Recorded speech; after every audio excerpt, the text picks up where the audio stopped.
Violations revealed. Florida's investigation of Planned Parenthood finds serious problems. Debate ×2. 17 GOP presidential candidates are in Cleveland. 10 debate in prime time, the others not so prime. Flashing back 50 years. The Voting Rights Act of 1965 is signed into law, changing our world. And powerful new exhibit. A Blessing to One Another explores St. John Paul II's relationship with the Jewish people. Those stories and more on EWTN News Nightly for Thursday, August 6th, 2015.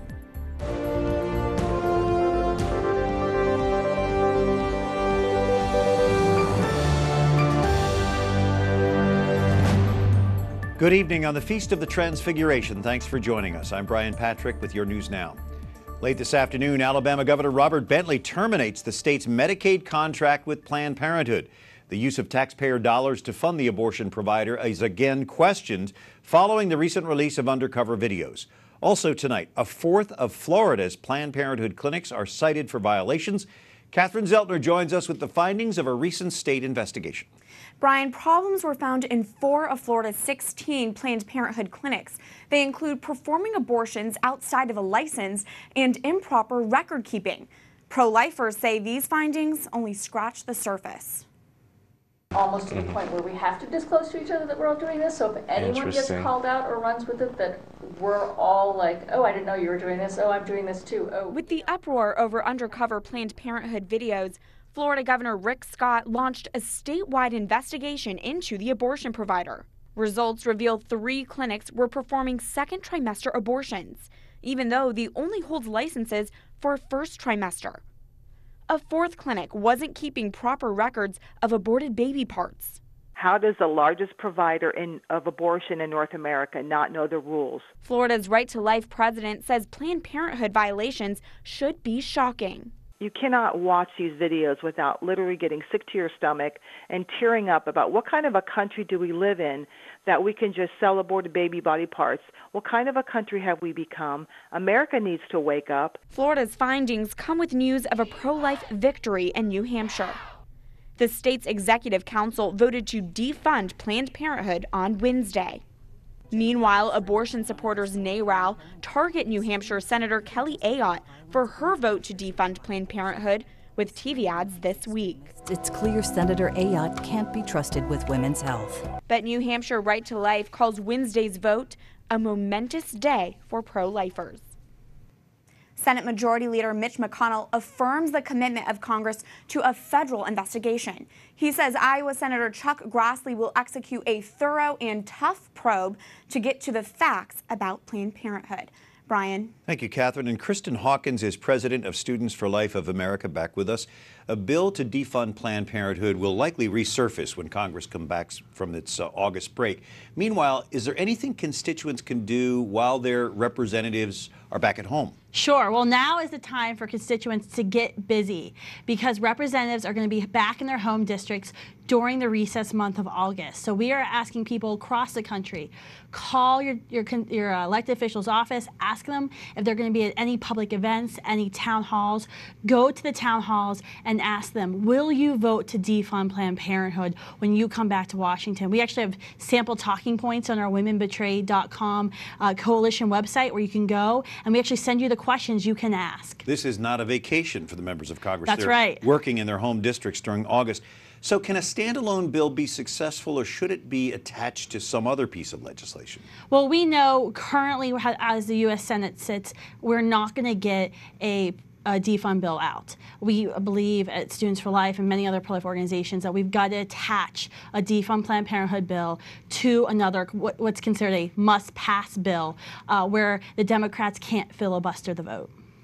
Also, we just heard about the violations in Florida. Can we expect more of those? Of course. I mean, this is an organization that time and time again has been charged with overbilling taxpayer dollars, Medicaid dollars, frauding the government, covering up statutory rape relationships. I mean, this is an organization that is literally dismembering babies and selling their baby parts against federal law.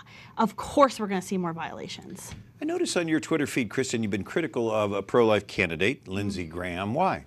Well, you know, the senator is very pro-life, but we were very disappointed that he was up in New Hampshire this week campaigning. He was up at a debate, and he wasn't in the U.S. Senate the night of the defund Planned Parenthood vote. And this was very important. The other senators who are running for president were there. This is a historic moment in the pro-life movement, and we want all the pro-life senators there voting for these bills, not away campaigning. Very quickly, what role can students play in this? Well, I think it's really important that students speak up about this issue, because when you think about it, we're the ones being targeted by Planned Parenthood. So they're actually going to be, students are going to be returning to campus in 2 weeks. Our team at Students for Life is preparing, getting everything ready, because we need to be telling our peers about this issue and spreading the word. Mobilizing. Kristin Hawkins, Students for Life, thanks for joining us. Thanks for having me.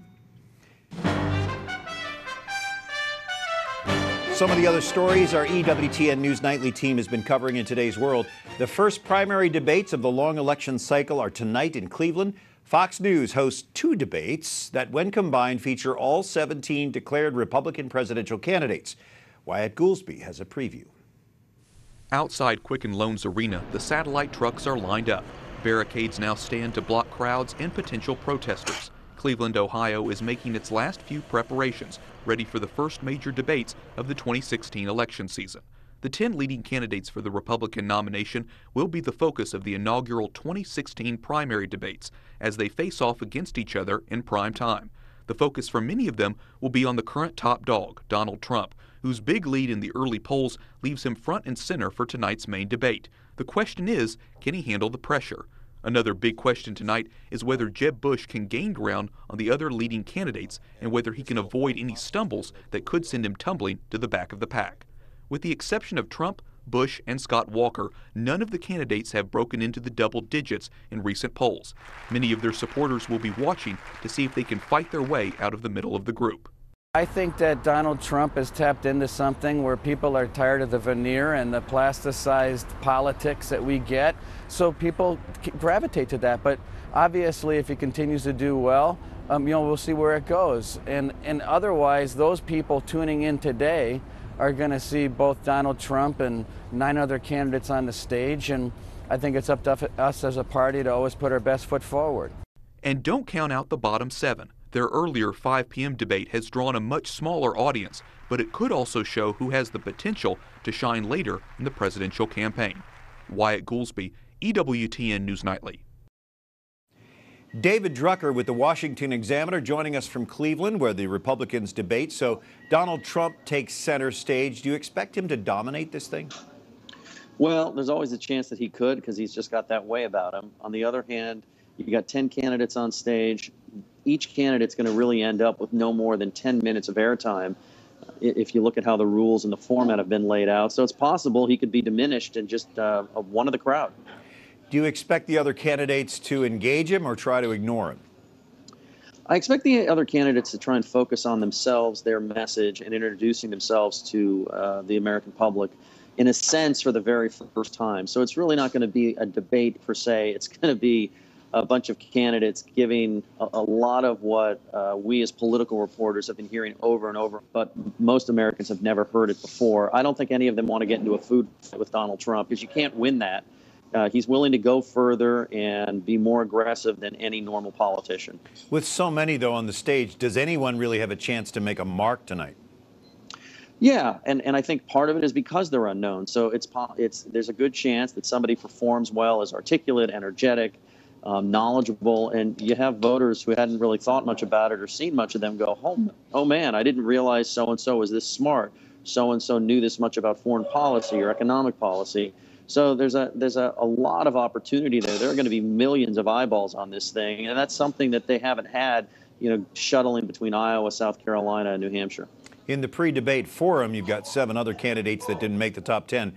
Is anybody benefiting from that? Well, the fact that they're going to get to practice is a big deal. Imagine there was no other debate, right? And so you have the top 10, and the rest of these guys don't even get to get a feel for the pressure and the lights and just the interaction. So it's a big leg up for them that they at least get this. Now, talk to any of them privately, and they tell you the truth, which is they don't want to be at the kiddie table. They'd rather be with the adults. David Drucker in Cleveland with the Republican candidates. Thank you, David. Thank you. And we're also learning of CNN's plans to host the first Democratic debate of the 2016 presidential campaign. It will be October 13th in Nevada, with a more specific location to be announced soon. Frontrunner Hillary Clinton, Vermont Senator Bernie Sanders, and former Maryland Governor Martin O'Malley are expected to be there. CNN also hosts a Republican debate September 16th in California. It was 70 years ago today the United States dropped an atomic bomb on Hiroshima, Japan. Tonight, Jason Calvi reports from Washington on lasting tributes to those who died that fateful day. Brian, here at the National Arboretum, you can see trees and plants from around the world. But this one here, which looks somewhat like a mushroom cloud, is a lasting memorial. It survived what happened 70 years ago. 70 years ago, the unthinkable. One word still erupts emotions: Hiroshima. That bomb has more power than 20,000 tons of TNT. 140,000 people died. But not Kimi Mihara. I could have died in the bombing, but I'm so blessed having survived to live such a happy life. During World War II, she worked in this building, one of the only structures left standing after the blast. She survived because she was late for work. 70 years later, Mihara finally visits her old workplace.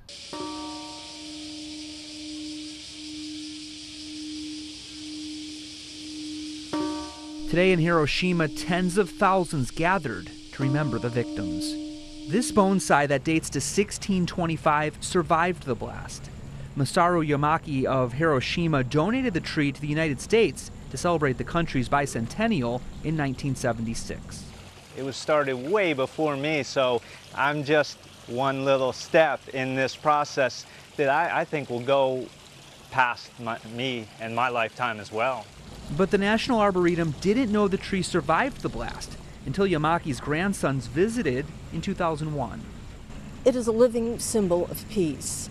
It has a long history, and yet we're here today to stand in front of it, and I think to actually feel forgiveness from one people to another. And that story of peace and reconciliation continues to be told to everyone visiting this tree, and it continues to be told in a children's book, which just came out. Brian? Jason Calvi, thank you.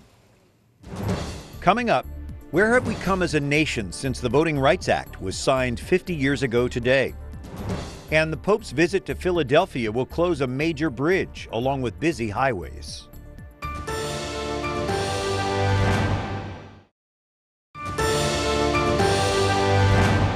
Today's Feast of the Transfiguration recalls the biblical account of Jesus appearing in his full divine glory. Peter, James, and John saw Jesus in a dazzling light on Mount Tabor and heard the voice of God the Father. Thanks for joining us on the 6th of August. I'm Brian Patrick. Well, it's been called the single most effective civil rights law ever passed by Congress. 50 years ago today, August 6, 1965, President Lyndon Johnson signed into law the Voting Rights Act. It prohibits tactics such as poll taxes, literacy tests, civics quizzes, or violence that had been used to block minorities from voting. An estimated 250,000 African Americans, mainly in the South, were registered to vote that same year. It's a blessing to have Dr. Alveda King, Director of African American Outreach for Priests for Life, joining us from Staten Island. Dr. King, on this 50th anniversary of the signing of the Voting Rights Act, remind us where you were at that time and what was going on. Well, thank you for inviting me to talk to you and your viewing audience. I tell you, I was in Birmingham, Alabama, and I was a young teenage girl. However, I was very involved in the civil rights movement with my uncle, Dr. Martin Luther King Jr., my father, Reverend A.D. King. In the South, there was a big battle to have African Americans be able to vote. And of course, I do remember those days. They were very tumultuous. And talk a little bit about Dr. King's leadership in making this happen. My uncle was a young man, but he was very firm, very concerned about equal rights for all people, the right to be able to vote and to be considered a first-class citizen. Of course, those questions are still here today. They just appear in a different way because there's a big battle generally about who is qualified to vote, what type of ID you must have in order to be able to vote. I live in Georgia, and I do show my photo ID. You don't have to have a driver's license. It can be a government-issued identification. And so I'm not necessarily offended by that, but some people still say that that's discriminatory. Do you feel like we've made progress in these past 50 years? We have made progress in the past 50 years. We've elected African Americans to office across our land. And whether I agree with the philosophical or political positions of some of them, we do know now that we have made some inroads. Of course, we still have a long way to go. Dr. Alveda King, the niece of Dr. Martin Luther King Jr., we appreciate you joining us on this historic day. Thank you. A major bridge connecting Philadelphia with New Jersey will close for next month's papal visit. City leaders say the Benjamin Franklin Bridge closes to vehicles from Friday night, September 25th, to noon the following Monday. You'll still be able to walk across the bridge. Mayor Michael Nutter says many of the streets surrounding the city center will be off limits to traffic except emergency vehicles. More than 1,000 state troopers will be deployed to help secure the area. So it looks like the best way to travel to Philadelphia for the papal visit is by bus. This is important. All buses must be registered with Go Ground.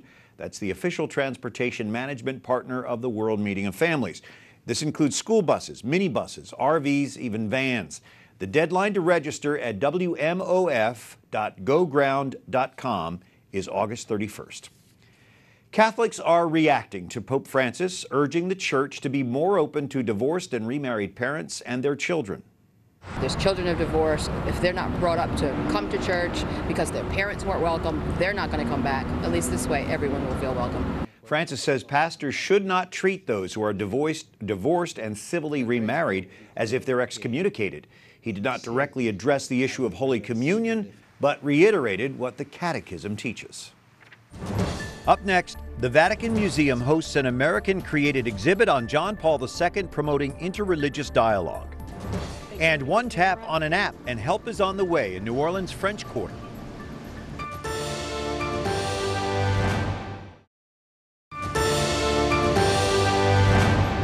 We learn many virtues at our Christian families. Above all, we learn to love asking nothing in return. From the Twitter feed of Pope Francis, thanks for joining us. I'm Brian Patrick. We're talking about a new exhibit in Rome, A Blessing to One Another. Nicoletta Rombelli is joining us. The exhibit explores the relationship between St. John Paul II and the Jewish people. Where did the idea come from, Nicoletta? Yeah, the idea came from an Auschwitz survivor, Professor Eliach, and she encouraged three American experts, Dr. Buchanan, Dr. Magis, and Rabbi Ingberg, to create an exhibition which could make the difference for all that concerns respect and dialogue, interreligious dialogue. So how is the timing important, really marking 50 years since the Catholic Church opened up relations with other religions? Yeah, the Catholic Church opened in 1965 with Nostra Aetate. This document is so important for dialogue, interreligious dialogue. And John Paul II was really a trailblazer. He was the first to implement the document. What would you say is the most unique aspect of this exhibit? I think that this exhibition is really a path, a process between two different realities which were connected, the Jewish one and the Catholic one, and it ends up to the Western Wall. Each visitor can visit and doing this path and to grow up spiritually, and it's really something that they can take to their own life, everyday life. Well, certainly a powerful exhibit, A Blessing to One Another. Nicoletta Rombelli, thank you for joining us. Thanks to you, and first of all, on the behalf of the three creators, Professor Magis, Professor Buchanan, and Rabbi Ingwer. And that exhibition is in the Vatican Museum. Well, Egypt inaugurates widening the Suez Canal at a cost of $8.5 billion. The The project is central to the Egyptian president's plan to boost the country's international standing after years of turmoil. The canal is a critical shipping link between the Mediterranean and Red Seas. Its widening will nearly double traffic to 97 ships a day. Annual profits generated by the canal should more than double, from $5.3 billion to $13.2 billion in the next 10 years. There is disagreement, with Malaysian government claims that more airplane pieces have washed up on an island in the Indian Ocean. A wing piece was recently found on Reunion Island, a French territory. Australian officials say there is no evidence yet of any new aircraft debris. There's also confusion about confirmation of the first plane part that was found. French and American officials say they have yet to make a definitive link between the part and Malaysia Airlines Flight 370. That plane disappeared March of last year with 239 people on board. Well, this is it. Jon Stewart's final appearance tonight, hosting Comedy Central's The Daily Show. The comedian turned news critic has been at the helm for 16 years. Since 1999, he's steered the show from mostly jokes to biting political satire. Several of Stewart's correspondents have gone on to become big stars. Comedian Trevor Noah starts hosting next month after The Daily Show takes a short hiatus. In New Orleans' popular French Quarter, you can now get help in a flash with a tap of a smartphone app. It connects with a privately funded task force working to lower crime and make the quarter safer for tourists. The French Quarter Task Force has been patrolling this tourist mecca for just 4 months, and merchants are taking notice. Now I feel safe walking again. The force is privately funded. It's staffed by off-duty New Orleans police officers who cruise around on tricked-out all-terrain vehicles. People were getting beat up for no reason and just walking down the street. Elderly people, people that I knew. Sidney Torres dreamed up the concept less than a year ago. The New Orleans businessman put up more than $300,000 to get it off the ground. Private money funding public police protection is a growing trend in the U.S. The French Quarter Task Force is unique in its implementation. Solicitation. When a person witnesses a crime, they open the app and report it, even attaching a photo. A message is sent to the nearest officer on an iPad. Fees collected from the city's Convention and Visitors Bureau help with operating costs. Officers are paid a premium to patrol on their days off. The New Orleans Police Department lost about 500 officers after Hurricane Katrina in 2005. It's struggling to hire more. It's now much, much safer. Bob Sims works with the New Orleans Police Department managing the task force. He says the numbers prove it's working. Person crimes are down 40% compared to the same time last year. Person crimes are armed robbery, simple robberies, rapes. 1961? Mia Matassa runs Matassa's Market in the French Quarter. She says she's used the app several times rather than calling 911. We're calling for things. I think there are a lot of things that we wouldn't call because we knew the response time would be so long, and now we feel comfortable because we can use this app. You get it in, and somebody's here. Torres and the Visitors Bureau have plans to fund the French Quarter Task Force for the next 5 years. By then, they hope the city will have hired enough officers to patrol the area on its own. Meanwhile, it's a little safer in the Big Easy. And until tomorrow, for the EWTN News Nightly team, I'm Brian Patrick. We leave you with the solemn Mass for the Feast of the Transfiguration of our Lord, celebrated at Mount Tabor in the Holy Land. Good night and God bless you.